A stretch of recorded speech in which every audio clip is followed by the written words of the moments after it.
So now that we have this public statement from Conor McGregor's manager, now we know that there is a much bigger thing at play here than just, is Conor in the USADA testing pool? A much bigger thing with much bigger implications. All right, guys, Jesse on fire. Welcome back to the channel. So we're going to talk about Conor McGregor today because Conor McGregor just put out a tweet on X stating that he has been booked to fight. He's going to announce who he fights day after tomorrow. I already know who it is. I'm going to tell you exactly how I know. Now, obviously, the second question is it UFC 300? Is he headlining 300? And I'm going to tell you what I think because I feel pretty confident that I know one way or the other. And then also, I need to show you guys something else. I'm sure a lot of people are going to be talking about the fact that he says he's going to announce who he's fighting day after tomorrow. And then we're going to discuss a quote from Conor's manager that completely informs the public, if you know how to read these kinds of things, what's actually been going on behind the scenes between UFC and Conor McGregor. And that is a huge development. An article that about Sean Strickland and Dricus Du Plessis, where apparently everyone is picking Dricus to win and no one's giving Sean Strickland a chance to win, which in my opinion is utterly absurd. Not quite as absurd as you not having liked this video yet. And I'm going to tell you why, and that is what we're going to do. So if you guys watch my content, I would very much appreciate it if you would subscribe to the channel. That is all I ask, is if you're going to watch my content consistently, just click subscribe. It takes 1 second. It's not a big deal for you. It's a huge deal for me. Now, first of all, I made some stuff here. Look at that. I made that. What do you know about that right there? Oh, wait, I made that too. And I made that too. Now, let's actually get into this thing. Look at this. All right. So here is the announcement. I will be announcing my fight and opponent New Year's Day 2024. So I want to say this right out of the gate. If Conor McGregor does not announce who he's fighting on New Year's Day, my opinion, that should be catastrophic for his brand. Like, you can only do so much to stay in the conversation without any type of delivery. I am, like I said, I'm very confident about who he's fighting. And you know what? I'll just tell you who that is. It's going to be Chandler. And I know there's been a lot of speculation about, you know, whether it was going to be Chandler or Nate Diaz, and there was all this stuff floating around. We did a huge live stream about it yesterday.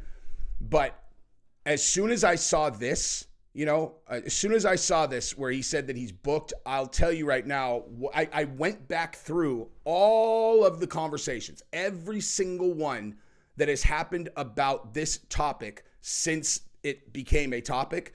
And I'll tell you what was missing for even considering that there could be another fight for Conor. What was missing was anyone except for Conor McGregor making it out like he was going to have a different opponent. And it's unbelievable to actually analyze the ability that he has to just say things online and then all of a sudden it turns into a large conversation. He has such an incredible amount of power over the industry. It's nuts. But he is literally the only person that entertained him fighting someone else. And I'll tell you who really never said anything about it is Dana. Every single time anyone said, Dana, who is Conor fighting next? There was no hesitation. He didn't give two-way answers. This is the deal, dude. Like, think about when they go, hey, Dana, is Bilal Muhammad up for the next title shot after the Leon Edwards and Colby fight? Which, I mean, everybody kind of thought that promise had already been made. And he's like, I don't know, guys. I don't know. And the reason that he does that is because he only says who is going to be next if he knows for sure that that is the person that's going to be next. Dana is a lot of things, but, well, no, yeah, he's a lot of things. But I would say, you know, kind of top of the heap is his word matters publicly. I mean, you know, I don't know him personally, but publicly, and also from everything I've ever heard from anyone who knows him personally, they say the same thing. But if he goes public and talks into a microphone and he makes a statement about who someone's going to fight, that is generally speaking bulletproof. And I mean, listen, dude, I have an MMA YouTube channel. Of course, I'm guilty of kind of doing videos where I entertain, oh, maybe Conor's going to do this, maybe Conor's going to do that, and especially the Nate Diaz fight. I mean, Conor and Nate for UFC 300, like, are you kidding me? That would have been incredible. But bottom line is, they did Ultimate Fighter, and by the way, don't just wait for a second because we're going to get to, also, I guess I owe you guys what event it's going to be on. And then the other thing, the statement that got put out by, I'll just tell you right now, it's his manager. And again, trust me, this matters. And I'll tell you why in a second. But, bottom line, Dana announces a fight. It has always been that fight. I've never once seen him break a fight up once he has said it multiple times into a microphone. They did Ultimate Fighter. Like, they spent a ton of money on Ultimate Fighter to set up this fight. They're going to do the fight, bottom line. And the last point that I have about this is simple. If they did break this fight up, then what is their credibility going forward when they do Ultimate Fighter and they promise you, the viewer, that this is going to end with the two coaches fighting? If they just, for no other reason than it's a better fight to have Conor fight Nate Diaz, it breaks their word with the public. They can't do it.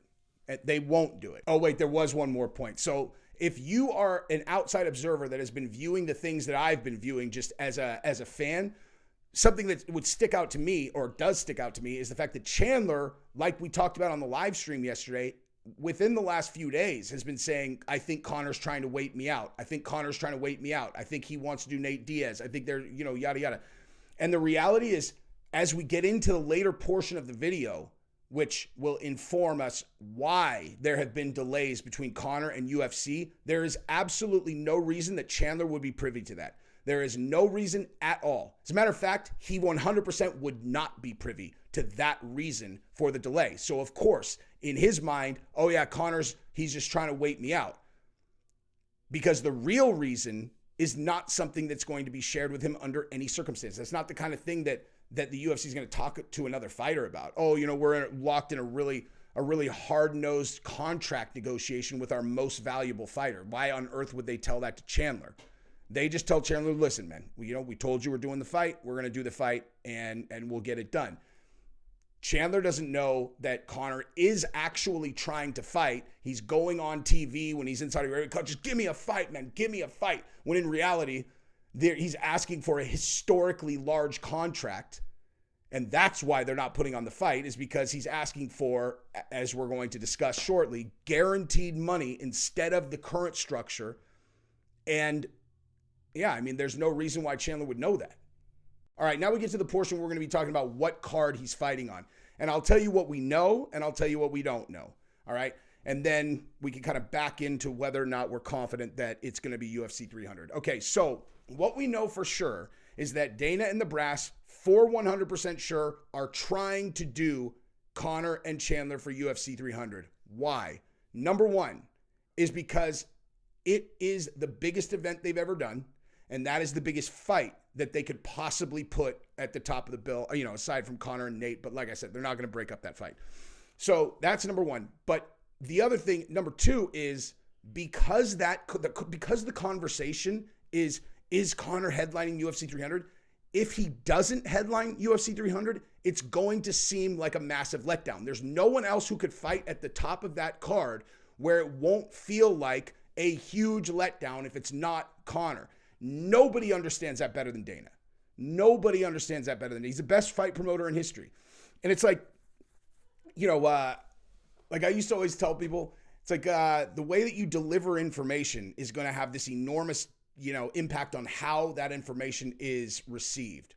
Example, this actually happened. When I was 16 years old, I backed out of my friend's driveway. It was this really wooded driveway. There's a huge branch that was leading. So I backed out and I snapped the car mirror off of my car, brand new car. Not a new car, but I was a new driver. And so, so snapped the mirror off. And I was like, oh my God.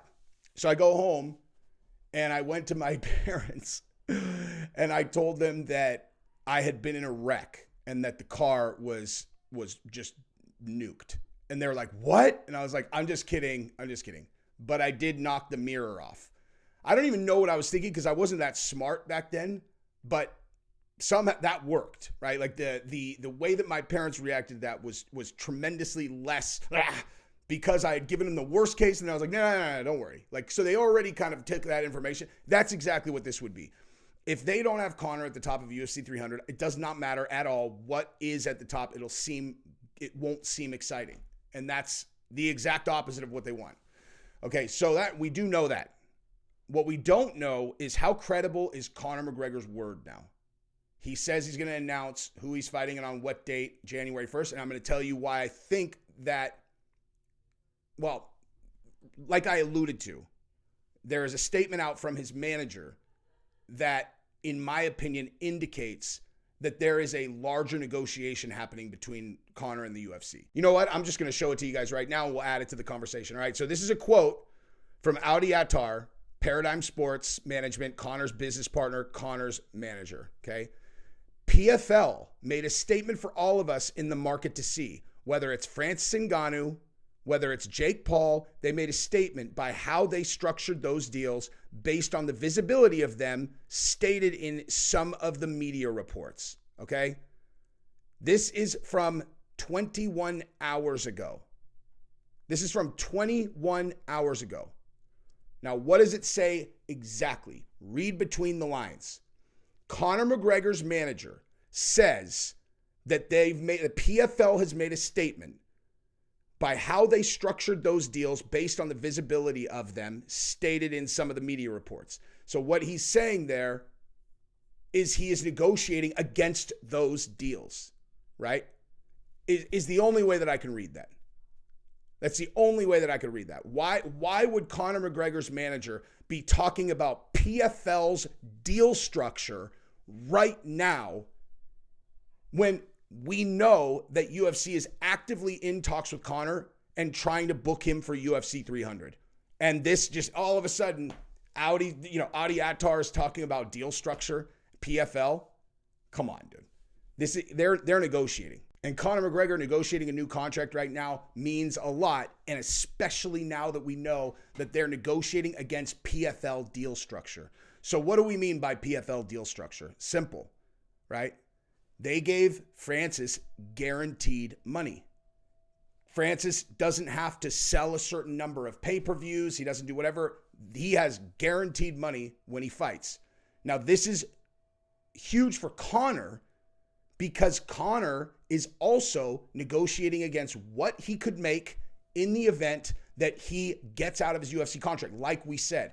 So when I told you that a delay of this magnitude, the length of delay, Chandler thinks it's just Conor dicking around, and that's what I thought also, until it took this long. And then it's like, all right, so there's got to be something else going on. And I'm telling you, it's Conor's number of fights left on his deal. And if he has a sunset clause, then I cannot stress the amount of leverage that he has against the UFC. And so when you have Conor going on video, talking to the Saudis about putting on a fight with Manny Pacquiao, that is him negotiating. Okay. A quick lesson in proper negotiations. What gives you leverage? Couple things. Number one, value. Your value to the organization, or the thing that you have's value to the organization that you are negotiating with. Number two, you have to be subscribed to this channel. No one will ever win in a negotiation if you are not a subscriber of Jesse on Fire's channel. Other options, okay? Now, if you have tremendous value, but if you can't get a deal done here, you have no other takers, then you don't have leverage, because they know, well, what are you going to do with it then? You know, oh yeah? Oh, you want 15 million? No. Now what you going to do? And you got nowhere else to go? That's not leverage. Okay? You have to have another option, because you have to tell them, look, I want to do this with you, but they're offering me $20 million. You're offering me $7 million. It's not going to work, man. It's not going to work. It's about options, and it's about your value. Okay? So when Conor is talking to the Saudis on video, I don't think that's a mistake. Like I don't think that was by accident anymore, you know? And it's totally possible that you had the Saudis also part of that, putting him there, getting them to film, etc. And then Conor obviously sees the camera there, and then he's talking about Manny Pacquiao to the Saudis on video. And Audi Attar is negotiating against a PFL thing. It's like, I mean, you got to consider that if the UFC wants to sign Conor to a multi-fight, multi-year deal, they're going to have to pay, dude. They're going to have to pay just because, I mean, Conor's market value is so enormous. And they also are paying in order to shut him up and keep him quiet about money that, all of that stuff. Because like as an example, this right here, the UFC has a way that they pay fighters. They don't want to change it. They don't want to just do guaranteed money. They have a pay structure that works, that locks in their profit. That is why the UFC does their deals the way that they do, is it locks their profit in. There's no scenario where they negotiate to pay someone $15 million and the pay-per-view bombs, and so the UFC loses a bunch of money on them. That's why they do it the way that they do. They have them share in the revenue because, again, that ensures them against them paying some guy a fortune, and then they end up losing money. It's really smart for the UFC. So when another organization comes in and starts guaranteeing money, an organization that is definitely not going to be making a profit, it really muddies the waters for them, But at the end of the day, Conor, I have to assume he has a sunset clause because he signed his new contract during that period before Francis left, like when people were getting sunset clauses. So, yeah. So I think that Conor saying he's going to announce. Let me actually rewind. So here's the other thing about UFC 300 is, would Conor say he's announcing it on New Year's Day without actually having this locked in to negotiate against the UFC? I think he might. Just to be totally straight, I think it's possible that he would, which is another unknown. But again, if he really does not tell us, I just can't. You remember when Conor used to, like, any time that he said he was going to do something, you knew it was an absolute lock? If he said he was fighting this guy next, there was nothing that was going to change it. That was a fact. He had total credibility. Now, I mean, he's been exceptional at staying relevant while not fighting. But in terms of, I am going to blah, blah, blah, you're like, okay, I just think this is way too big of a thing for him to say if it's not true. You know what I mean? But yeah, so that's basically what we got on Conor McGregor, and we will see exactly what happens. Now let's talk about Strickland and Dricus Du Plessis. I just don't understand how these consensuses happen. I think if you ask 10 people, 10 of them would be like, I think that Dricus is going to take Sean down and kiss him right on his lips, just like he's the coach. He's going to grab his cheeks after he's unconscious, and he's going to kiss his little face. I'm just kidding. But I really do feel like people have been watching a different sport when things like this happen. Like when Beneil Dariush was fighting against Charles Oliveira, and everyone picked Dariush, and I was like, what are you guys talking about? I just couldn't understand it. With Strickland, it's not like an exact one-to-one, but it's very similar, right? Strickland got knocked out by Alex Pereira. Everyone saw him get starched. That was the most memorable fight of his to that point by a mile, because it was Alex Pereira coming in, what's this guy got, and it was a highlight knockout, and Sean was on the wrong side of it. I don't think people understand what that does to people's impression of a person after that. Since then, Sean has won every fight, including a fight where he absolutely picked Israel Adesanya apart like he was on a completely different level than Izzy on the feet. And people are like, yeah, but I'm telling you, they know that Pereira knockout happened, and he seems vulnerable. Like Strickland seems vulnerable. With the Dricus Du Plessis fight, though, it's a completely different matchup. But there are strengths and weaknesses that obviously that's how you handicap fights. Okay, where does this guy's strength at, and where is this guy's weakness at? Is there a weakness, down here for someone whose strength matches that weakness? Khabib fighting against Conor, obviously, the grappling advantage that ground, is astronomical. That's one, like a perfect example. And here, I think everybody is looking at this and going, oh, Dricus is going to take Sean down, and it's going to be easy for him to just work him over and then submit him. And you're like, based on what? They're all, well, we haven't seen Sean's wrestling, I've never seen Sean really impressive on the ground. And you're like, how does that indicate that he's weak on the ground? I don't understand that logic at all. If he's weak on the ground, he would end up on the ground. If you haven't seen him on the ground, that means he's good at not going to the ground, which means he's good at grappling. You know what I mean? And as far as I've heard, he's a black belt in jiu-jitsu. You know, not that just a pure black belt in jiu-jitsu is going to help, not help, but it's not some kind of like catch-all response to, oh, this guy's a great wrestler, he has great, ground and pound. Like, how many jiu-jitsu black belts have we seen with wrestlers on top of them smashing their face? I mean, like, it's not like jiu-jitsu, like, is the, what's it called? Like, the antidote to wrestling or anything like that, right? It can be, but it depends on the person. But the thing is that even if you gave him that, right? Like, even if you said, all right, well, Dricus has this huge grappling advantage over Sean Strickland, I would not necessarily agree with that just because we don't know. But there is an advantage that Strickland has that's immense over Dricus, a huge one. Can you guys guess what that is? Striking. Kind of. I think Dricus being unpredictable actually helps him in the striking. But where there is a huge gap is in cardio. Strickland can do 50 rounds, dude. The guy will never run out of gas. He will never run out of gas. He just will never run out of gas, dude. And Dricus has been tired in 3-round fights, okay? In championship rounds, when you're that big, thick, beefy kind of dude and you start huffing, it's tough. And especially if you got someone who's fresh. There is literally no worse feeling in the world than being in there with someone who is fresh when you are gassed. It's just the worst thing ever. It's just the worst thing ever. And like Chael always says, when a guy gets submitted, it's because he's looking for a way to give up. And I don't necessarily always agree with that. I mean, there are certainly times where a guy gets, there's no getting out of it. Like Charles Oliveira rear naked choke. You're not getting out of it, dude. I guess you could let yourself go to sleep symbolically, but you're not getting out of that. You know what I mean? Or Khabib when he choked Dustin Poirier. Did Poirier look like he was going to get out of that? His eyes were popping out of his head.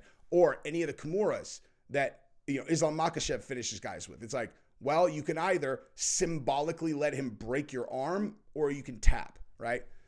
But to Chael's point, there are tons of times when someone is so exhausted and they end up giving up their neck and people might interpret it as like, oh man, he just was so tired he got caught. It's like, he was done. Like that's his way out, is choke me. And it's crazy. Like, dude, bottom line, Strickland's not going to get tired. He's not going to get tired. So if they go to those later rounds, dude, that is an enormous factor. Not to mention, again, I just want to keep coming back to this. Like, Strickland has never been taken down and grounded pounded. So is that an advantage? I think the bigger, kind of like the bigger factor is on the feet, Dricus being so unpredictable, because like Izzy, as much as he is exceptional on his feet, he's not predictable, obviously, but it's just different, like Izzy doesn't take huge chances. Like, that's not what Izzy does. He doesn't like kind of reckless abandon, move forward, especially because he's not going to take someone down. Your ability to be genuinely unpredictable on your feet is reduced astronomically if there is no takedown threat. So like with DDP, he could throw a big overhand right or any other number of strikes where he's moving forward, and you have to both focus on not getting hit and simultaneously defending against this enormous gorilla that's about to shoot at your legs. That is a completely different problem to solve than a guy that is just throwing strikes at you. So people think like, oh, this guy is a better striker.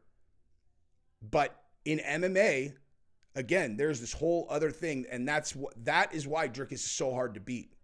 Is because you absolutely have to defend against the takedown while trying to defend against very aggressive, reckless abandon strikes that you're not really ready for, that you can't train for. So to me, that's what it is. If Dricus wins, I think that's going to be why. I think if Strickland wins, he's just going to wear him down, dude. He'll just wear him down. And I don't know, man. I never used to like I always thought, oh, guy gets starched. Like that's like the most definitive way that you can beat a guy. You know, like the most definitive thing is like Josh Emmett just decapitates Bryce Mitchell. He's unconscious on his way down. Like that's as definitive as it gets. But I have absolutely changed my mind about that. I have really changed my mind about that.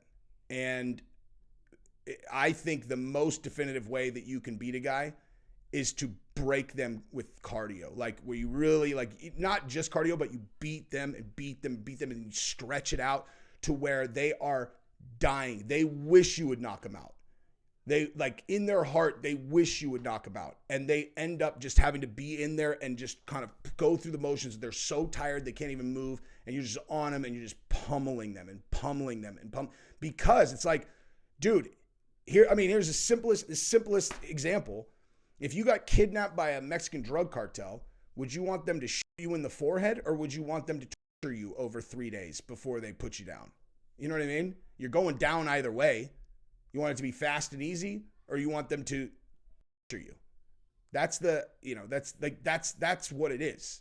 That's really honestly what it is. It's like, because there's a point where you know you're not going to win and this guy is just on you. You get broken. That's what happened to Izzy.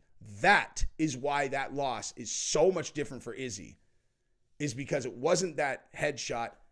Not that, not that he had one of those in UFC, but it's like, there's no story he can tell himself about winning. There's nothing. He got broken. He got broken in that fight.